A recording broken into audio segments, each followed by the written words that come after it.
오늘 하나님의 말씀은 순교가 선교의 문을 열다라는 제목으로 우리 하나님 말씀 함께 나누도록 하겠습니다.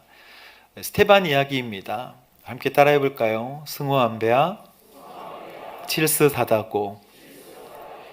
예수님의 오순절 마가의 다락방은 사도행전 몇 장이죠? 그렇죠. 2장. 승오. 아나니아와 삽비라는 몇 장? 5장이죠. 그렇죠. 승오 안배아.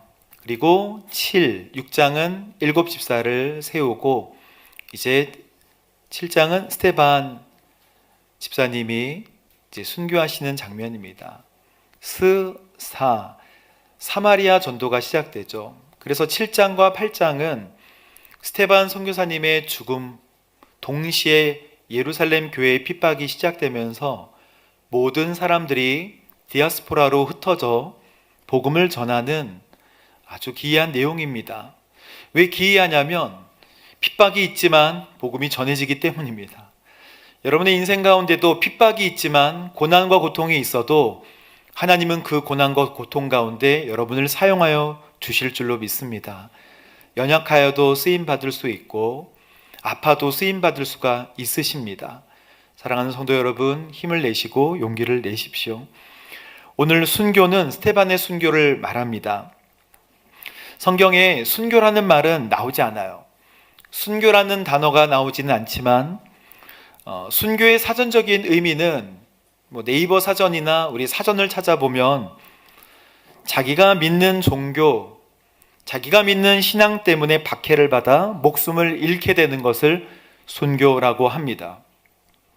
하지만 순교는요, 종교나 신앙 때문에 목숨을 잃는 것을 엄밀히 순교라고 이야기하지 않습니다. 순교는 하나님을 사랑하기 때문에 할 수 있는 거예요. 순교의 원인은 하나님에 대한 사랑입니다. 어떤 신념 때문에 목숨을 버리는 것 어렵습니다. 그러나 순교는 하나님을 사랑해서, 하나님을 사랑하기 때문에 맞이할 수 있는 죽음을 순교라고 하는 것입니다. 하나님을 사랑하지 않으면 절대 할 수 없는 것. 그래서 그가 이 악물고 죽었다 이렇게 생각하지 않습니다. 하나님을 바라보고 하나님의 영광을 보았다. 그래서 순교한 사람들은요, 모두 고난에 집중했던 사람들이 아니에요. 고난과 고통에 집중하면 순교할 수 없습니다. 하나님의 사랑에 집중했던 것을 볼 수 있어요. 여러분 54절 말씀 함께 읽어보도록 하겠습니다. 시작. 그들은 이 말을 듣고 화가 치밀어 올라 스테반을 보며 이를 갈았습니다. 아멘. 여러분 이를 한번 갈아보시죠. 이렇게 어떨 때 이를 가나요? 이 말을 들은 사람 자존심이 확 상한 겁니다. 무슨 말을 들었기 때문에?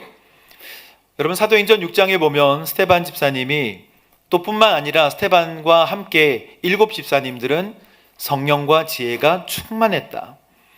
그래서 초대교회에 분쟁이 또는 아파하던 사람들이 없어지게 되고 갈등했던 사람들이 없어지게 되고 제자가 늘고 하나님의 말씀이 퍼져나갔다라고 성경에 기록되어 있어요. 집사님들이 그런 역할을 했습니다. 그런데 놀라운 것은 이 집사님들이 성령과 지혜가 충만했을 뿐만 아니라 은혜와 능력이 나타났다는 거예요. 성령 충만했을 뿐만 아니라 은혜와 능력과 기사와 표적이 나타났습니다. 원래 사도들만 나타나는 거 아닌가요? 근데 하나님께서 이 7 집사들에게 그것을 허락해 주셨어요. 사람들은 몰려오고 기사와 이적들이 일어나니까 그것을 반대하던 사람들이 똑같이 예수님 때에 있었던 사람들과 같이 일어나게 됩니다. 지혜와 성령으로 얘기하는 스테반을 당해낼 수가 없었어요. 그래서 돈으로 사람을 매수해서 하나님을 모독했다라고 누명을 씌워서 예수님이 돌아가신 재판받았던 산헤드린 공회에 똑같이 세웁니다. 스테반이 설교를 해요. 그 자리에서 아브라함, 이삭, 야곱, 요셉. 여러분 이것은 족장시대의 역사잖아요. 하나님은 천지를 창조하셨고 아브라함을 통해서 약속을 해주셨고, 이삭을 통하여 아들을 주셨고, 그리고 야곱을 통하여 12아들을 주셨습니다. 그 중에 요셉을 통하여 이집트에서 인큐베이팅 했죠. 엄청난 민족으로 주께서 만드십니다. 출애굽하여 모세 이야기를 하면서 하나님 그 약속대로 적과 꿀이 흐르는 가나안 땅으로 인도하셨는데, 그 인도한 사람이 여호수아다. 왕정을 이루었고 왕이 통치하는 왕국을 이루어서 북이스라엘과 남유다가 되었는데, 다윗과 솔로몬 이야기를 하면서 이스라엘 역사를 이렇게 인도하신 하나님에 대하여 자세히 소개합니다. 그러나 스데반이 진짜 얘기하고 싶었던 것들이 있어요. 바로 예수 그리스도는 구세주이시다. 그런데 너희들은 목이 곧고 마음과 귀가 꽉 막힌 사람들이요, 그렇게 얘기하는 거예요. 깜짝 놀랐어요. 이스라엘 역사를 이야기하는 것까지는 좋은데, 여러분 목이 곧고 마음과 귀가 꽉 막힌 사람들이요, 당신들도 여러분의 조상처럼 계속해서 성령을 거역하고 있습니다. 이 사람들이 이를 갈만해요. 자기를 욕하는 거니까. 당신들의 조상이 핍박하지 않은 예언자가 있었습니까? 여러분, 그때만 핍박합니까? 우리도 예수님을 핍박할 때가 있잖아요. 당신들의 조상이 핍박하지 않은 예언자가 어디 있었습니까? 다 핍박해서 감옥에 가뒀죠. 얘기하니까 당신들은 천사가 전해준 율법도 다 지키지 않았습니다. 이 사람들이 이를 갈아요. 벅벅. 왜냐하면 옳은말 하는 거니까. 여러분, 개역 성경에 보면 이 말을, 귀가 꽉 막힌 사람들이여 라는 말을요, 마음과 귀에 할례를 받지 못한 사람들이여 이렇게 얘기합니다. 할례를 받고 구별되었음에도 할례 없는 사람들과 별반 다르지 않게 살아가고 있다는 거예요. 여러분, 그리스도인이십니까? 밖에 나가면 그리스도인 같이 보이십니까? 비슷한 거예요. 똑같이 살아가고 있다는 것을 책망합니다. 여러분, 할례는 하나님과 이스라엘 백성 간의 언약의 표시, 약속의 표시예요. 그래서 그 사람은 할례를 하면서 하나님께 순종하고 헌신하겠다는 약속의 표시로 할례를 하는 것입니다. 근데 육신의 할례만 행하고 영적으로는 둔감해요. 하나님의 음성 하나도 못 들어요. 그러니까 능력 없어요. 하나님과 관계 없어요. 삶에 아무런 변화가 일어나지 않아요. 심지어 하나님이, 내가 믿는 하나님이 없는 것은 아닐까라고 생각합니다. 종교인 된 거예요. 여러분, 이것은 오늘 우리에게도 또 동일하게 말씀하시는 말씀이에요. 그래서 이 사람들은 스데반을 죽이려 했습니다. 55절 말씀 우리 함께 읽어보도록 하겠습니다. 시작. 그러나 스데반은 성령으로 충만해 하나님의 영광과 56절 함께 읽겠습니다. 이렇게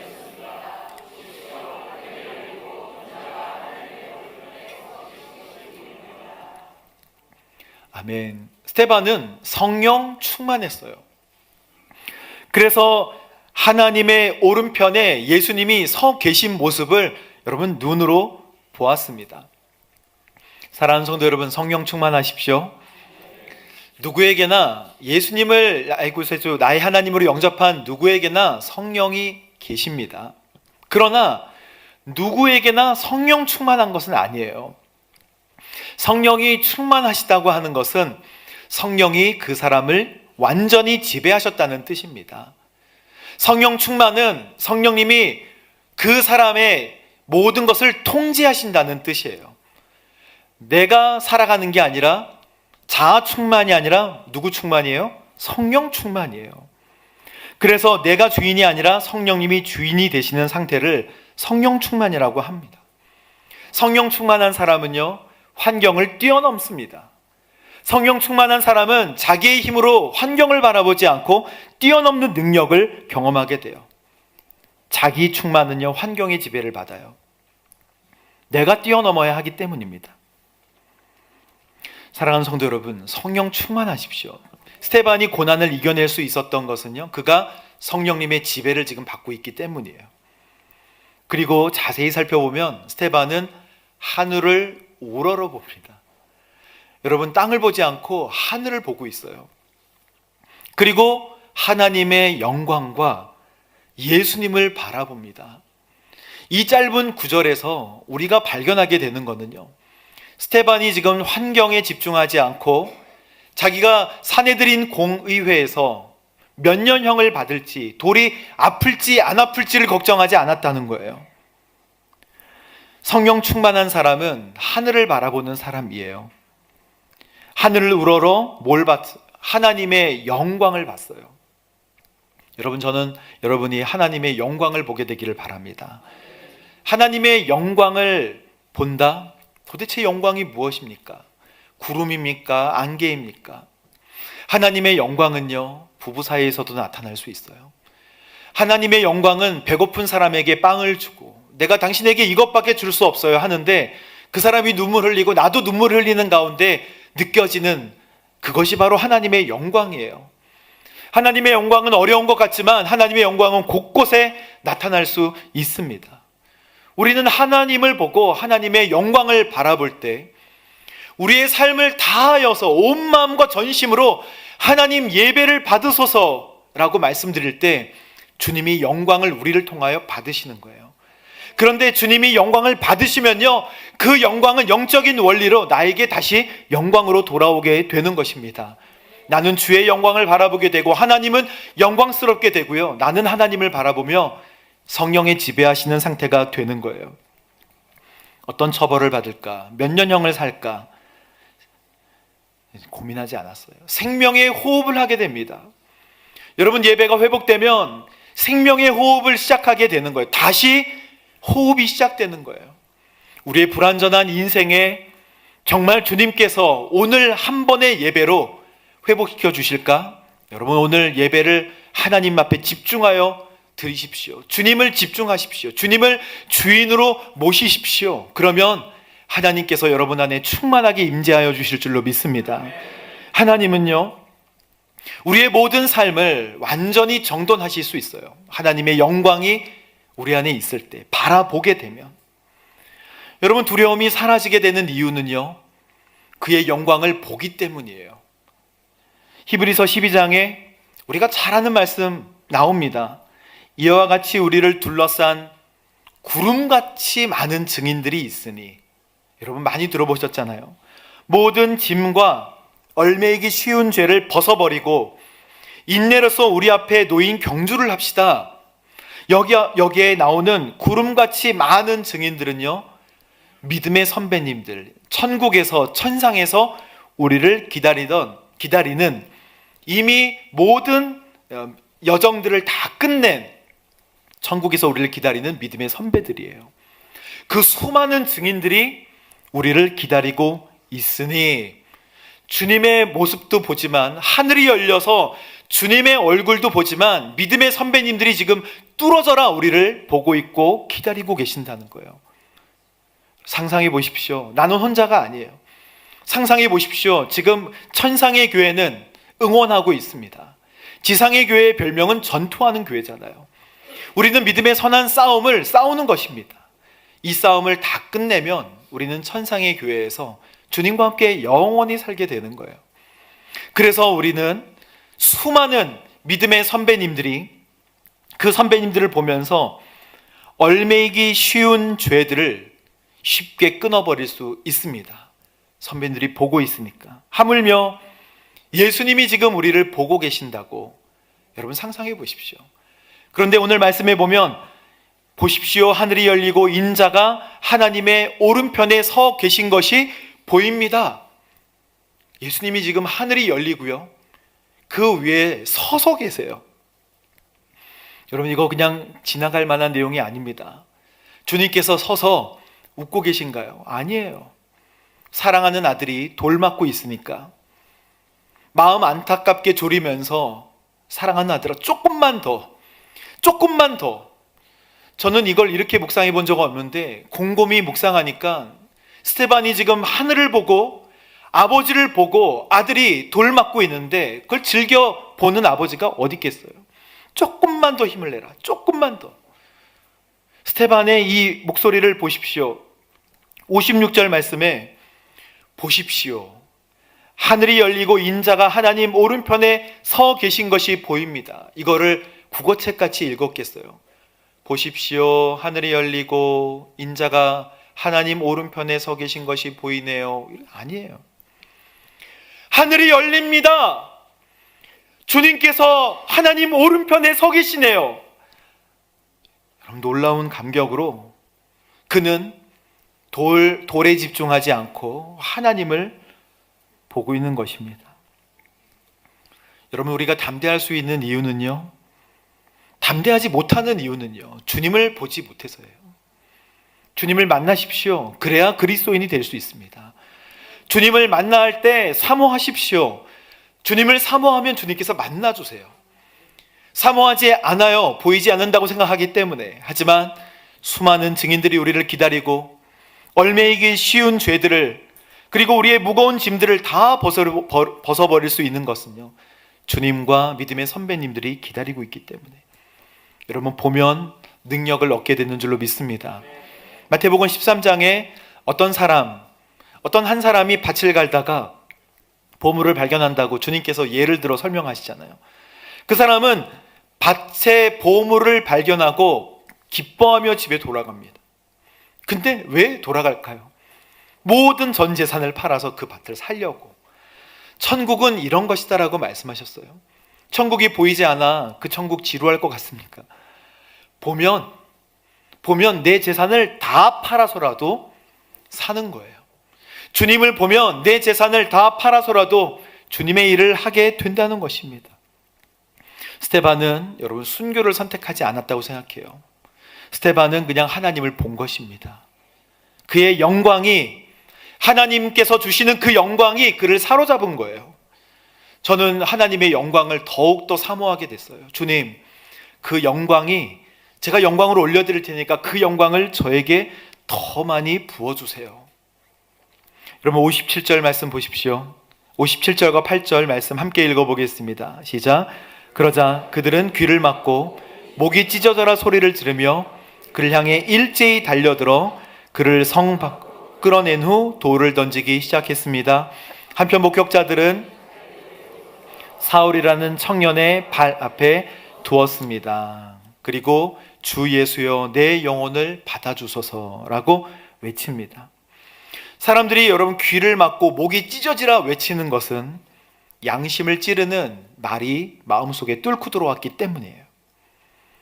구약 레위기에 보면 하나님의 이름을 망령되게 일컫는 자는 진 바깥으로 보내서 그것을 본 사람들이 먼저 돌로 치고요. 그리고 나머지 보지 않았지만 이 증인들의 말을 믿고 돌을 들어서 돌 무더기가 될 때까지 그 사람을 돌로 쳐 죽입니다. 지금 이 사람들은 율법을 가져와서 스데반을 죽이는 거예요. 옳다고 생각해요. 하지만 사람들은 더 세게 던지기 위하여 웃옷을 벗었고 이 사울 앞에 갖다 놓습니다. 사울은 바울이잖아요.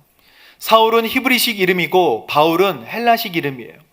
나중에 그가 복음의 통로, 복음의 다리가 되기 위하여 그의 이름을 헬라식으로 바꾸는 것입니다. 오늘 본문에 사울의 발 앞에 옷을 벗어놓고 사울은 스데반이 죽는 모습 처음부터 끝까지 다 지켜봐요. 돌로 칠 때 내 영혼을 받아주소서. 저는 이 내용을 깊이 묵상하고 하나님께 말씀드렸어요. 하나님, 어떻게 돌이 날아오는데 기도를 할 수 있을까요? 지금 돌을 던집니다 이렇게 던진 거 아니잖아요. 제가 먼저 던집니다 1번 타자 2번 타자 이렇게 던진 게 아니라 무작위하게 던지는 거잖아요. 그런데 어떻게 기도할 수 있었을까요? 돌을 보지 않고 주님을 본 게 분명해요. 그런데 그 다음 장면이 더 이상합니다. 돌에 맞으면 몸을 웅크리게 되어 있고 최대한 아픔을 방지하기 위하여 새우같이 몸을 웅크릴 텐데 무릎을 꿇고 하늘을 봅니다. 이제 죽음을 직감했는지 담대하게 외칩니다. 주님, 이 죄를 저 사람들에게 돌리지 마소서. 누가복음 24장 34절에 예수님께서 하셨던 말씀이에요. 아버지, 저들을 용서해 주소서. 저들은 자기들이 하고 있는 일을 알지 못합니다. 여러분, 믿음의 비결은요, 주님을 바라보는 것입니다. 우리는 더 주님을 깊이, 더 주님을 더더욱 깊이 알아가도록 노력해야 합니다. 주님을 붙들고 주님을 만나는 것이 믿음 생활이고, 주님과 동행하는 것이 믿음 생활이지, 종교 생활이 되지 않도록 여러분의 믿음, 우리의 믿음을 끊임없이 점검해야 합니다. 진짜 그리스도인 되시기를 주님의 이름으로 축복합니다. 그거예요. 예수님이 십자가 고통을 어떻게 이겨내셨는지 아시나요? 히브리서 12장에 보면 예수님이 십자가 고통을 이겨내신 이유가 있어요. 그 앞에 있는 기쁨을 위해서 참으셨다 했어요. 자기 앞에 놓여있는 기쁨을 위하여서 부끄러움을 개의치 아니하시고 십자가를 참으셨다. 자기 앞에 있는 기쁨이 뭔데요? 자기 앞에 있는 기쁨은 우리와 영원히 살 수 있다는 기쁨 아니겠습니까? 사랑하는 아들을 구원하는 기쁨이에요. 너는 나와 함께 영원히 살 수 있어 라고 하는 아들을 맞이하는 기쁨 아니겠습니까? 그 기쁨을 위해 주님은 십자가를 참으신 것입니다. 주님도 두려우셨어요. 히브리서 5장 7절에 보면 십자가를 앞두고 통곡하면서 우십니다. 십자가를 앞두고 고난이 무서우니까 통곡하면서 우셨던 예수님이에요. 하지만 우리와 만날 것을 기뻐하시면서 기쁨으로 참으십니다. 놀라운 일은 이제 스테반이 그렇게 죽습니다. 잠들었다라고 표현하고 죽지만 이제 유다와 사마리아 지역에 복음이 펼쳐지게 되는 거예요. 하나님은 완전하신 분이십니다. 하나님은 복음이 들어가지 않을 것 같은 사마리아 지역에도 복음을 전하세요. 이제 스테반 집사님이 숨을 거두자 빌립이 달려가기 시작합니다. 빌립은 집사님 중에 성령과 지혜가 충만했던 이 집사님이 사마리아 지역으로 곧장 가서 거기에 있던 많은 사람들에게 하나님의 복음을 증거하니까 성령이 충만하게 역사하시는 사건들이 이제 8장에 막 일어나요. 이것을 보고합니다. 예루살렘 교회 사도들이 와서 다시 그 사실을 확인하고 하나님은 정말 이방의 모든 민족들을 다 사랑하시는구나. 그리고 바울을 변화시켜서 이제 고넬료에게 세례를 주고 사도행전 12장 13장부터는 전 유럽에, 아시아에 하나님의 복음을 전하게 되는 것입니다. 여러분, 요한복음 12장에 보면 주님은 우리에게 너희가 복음으로 너희 자신을 희생할 때 그 복음은 널리 퍼지게 될 것이다 말씀하여 주십니다. 우리 예수님의 말씀 함께 읽어볼까요? 시작. 내가 진실로 진실로 너희에게 말한다. 밀 하나가 땅에 떨어져 죽지 않으면 한 알 그대로 있고 죽으면 많은 열매를 맺게 된다. 자기 생명을 사랑하는 사람은 잃을 것이요 이 세상에서 자기 생명을 미워하는 사람은 영원히 그 생명을 보존할 것이다. 아멘. 여러분, 우리나라에도 수많은 선교사님들이 오셔서 그의 목숨을 하늘의 밀알같이 이 땅에 묻었기 때문에 우리의 교회가 그리고 우리의 모든 성도님들이 편하게 지금 이 시간 믿음 생활을 하고 있는 것입니다. 여러분, 루비 캔드릭이라는 선교사님이 계시는데 양화진에 묻힌 선교사님이세요. 이 선교사님은 1883년에 텍사스에 가보신 분들 계시죠? 플레이노에서 출생하십니다. 10대 때, 중학생 때 복음을 전할 것을 결심합니다. 여러분, 1907년에 우리의 영적 대부흥 운동이 일어날 때 한국에 오셔서 1907년 황해도 개성에서 교사로 봉사하면서 아침 기도회를 인도하고 또 영어로 가르치고 아픈 아이들을 간호해요. 그런데 한국에 온 지 9개월 만에 급성 맹장염에 걸려서 수술을 받았지만 1908년 8월 15일에 25살의 나이로 소천에서 양화진에 안장이 됩니다. 양화진에 여러분 그 양화대교 끝에 보면 외국인 선교사 묘원이라고 있습니다. 양화진에 수많은 선교사님들 묘가 있고, 그리고 한켠에는 이름도 없는 비석들만 태어나자마자 숨졌던 외국인 어린이들의 묘가 이렇게 크게 있습니다. 루비 켄드릭 선교사님의 저 묘의 앞에 가서 기도했는데 저 앞에는 이렇게 쓰여 있어요. 나에게 1000개의 생명이 주어진다면 그 모든 생명을 나는 조선에 바칠 것입니다. 이 말만 들어서는 루비 켄드릭 선교사님이 뭘 결심했는지 잘 알 수 없어요. 그러나 루비 켄드릭 선교사님이 부모님께 보낸 편지가 있는데 그 편지의 내용을 여러분 찬찬히 보십시오. 사랑하는 아버지 어머니, 이곳 조선에는 참 아름다운 곳인데 모두 하나님을 닮은 사람들 같아요. 선한 마음과 복음에 대한 열정으로 보아 아마 몇십 년이 지나면 이곳은 예수님의 사랑이 넘치는 곳이 될 것 같아요. 저는 복음을 듣기 위해 20km 맨발로 걸어오는 어린아이들을 보았을 때 그들 안에 있는 하나님의 사랑 때문에 오히려 위로를 받습니다. 그러나 한편에는 탄압이 점점 심해지고 있어요. 그저께는 예수님을 영접한 지 일주일도 안 되는 서너 명이 끌려가 순교했고, 토마스 선교사와 제임스 선교사도 순교했습니다. 선교 본부에서는 철수하라는 지시가 있었지만 대부분 선교사들은 그들이 전도한 조선인들과 아직도 숨어서 예배를 드리고 있습니다. 그들은 모두 순교를 할 작정인가 봅니다. 오늘 밤은 유난히도 고향으로 돌아가고 싶습니다.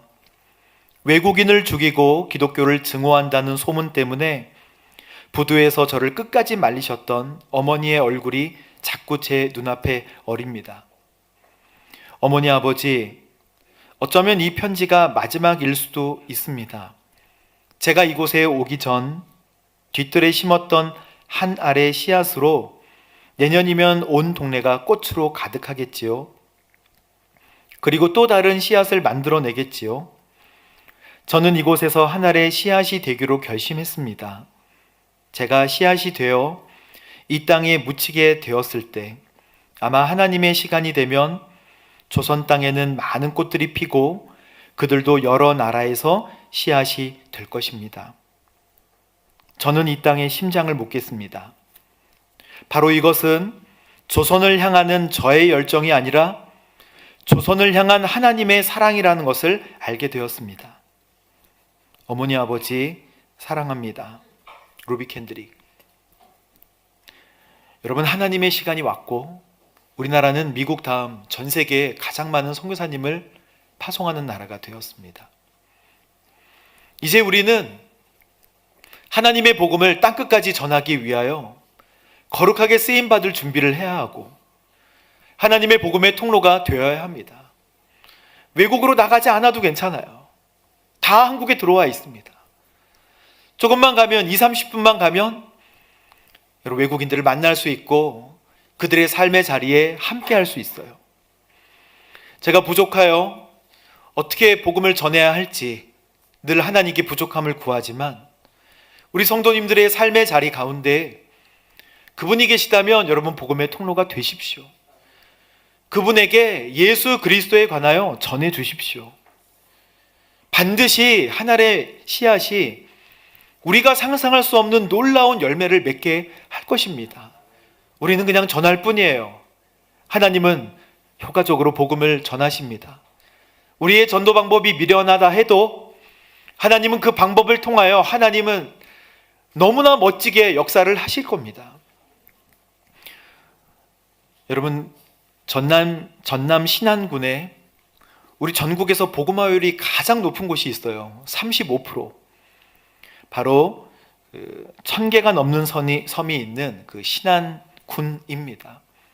거기에 증도라는 섬이 있는데 그 섬에서 담배를 안 팔아요. 그리고 크리스찬들이 90%가 있는 섬입니다. 증도. 주민의 90%가 크리스찬. 거기서 담배 피면 외지에서 온 사람이에요. 거기에 왜 그렇게 섬이 되었는가? 한 명의 순교자 때문에 그렇게 되었어요. 문준경 전도사님입니다. 전남 신안의 사도 바울이라 불리우는 여선교사님인데요. 그의 보따리 안에는 연고, 소화제, 항생제, 온갖 약품과 누룽지, 먹을 것들이 가득가득 있었습니다. 때로는 우체부, 때로는 산파, 때로는 의사, 때로는 간호사 역할을 하면서 섬마다 가난하고 어려운 사람들을 찾아다니고 1000개가 넘는 섬에 지금 100개가 넘는 교회가 생기도록 만든 순교자이십니다.